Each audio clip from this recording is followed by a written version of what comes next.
So in an example of Indian child welfare is that when the different American Indian Service agencies have the kind of programs and supports that support a family and family wellness. And those, are in the areas of mental health or community activities, counseling, parenting programs, fatherhood programs. And there is also programs that really understand social welfare and then what are activities that are likely to really support a family making a change in their lives.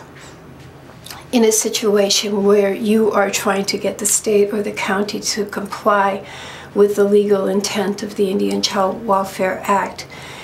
in that you have to be able to tell the county whether or not they are compliant, or a court rather, whether or not the county is making active efforts in keeping, trying to reunify a family. There are specific things that we look for as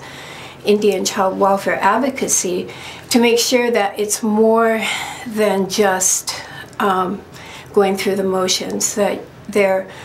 are things that the county workers really need to follow through on and provide case management to families.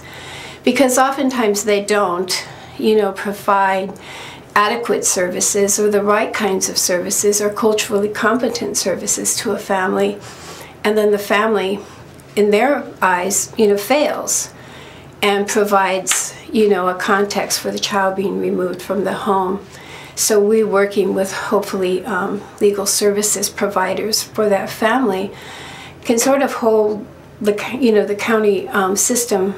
accountable in terms of making sure that families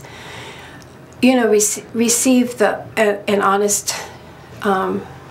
opportunity to regain their family. Or more importantly than that, that their family is given the opportunity to, to heal, that they have culturally relevant services and things that will not only get them out of that current situation, but, that will hold them together in the future. And those kinds of services are, access to cultural activities, referrals,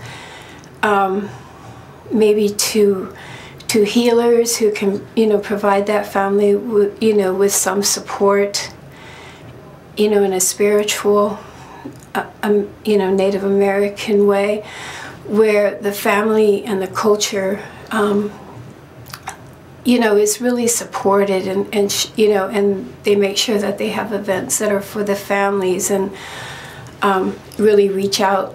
to people and provide them with food and activities and connections, an opportunity to, to be social and be around other Indian people, and that's a really tremendous support, I think, to families. The other thing I think that we do is work with,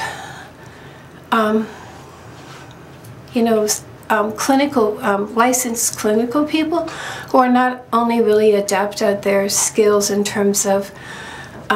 counseling and, working with some of the root issues, but also they're culturally aware and have a context about how these situations came about, that, that these people don't need to be blamed or shamed for their activities, but they certainly need to be given the tools, to be healed. And I think that sort of, kind of unconditional, acceptance of whatever and however the situation came about,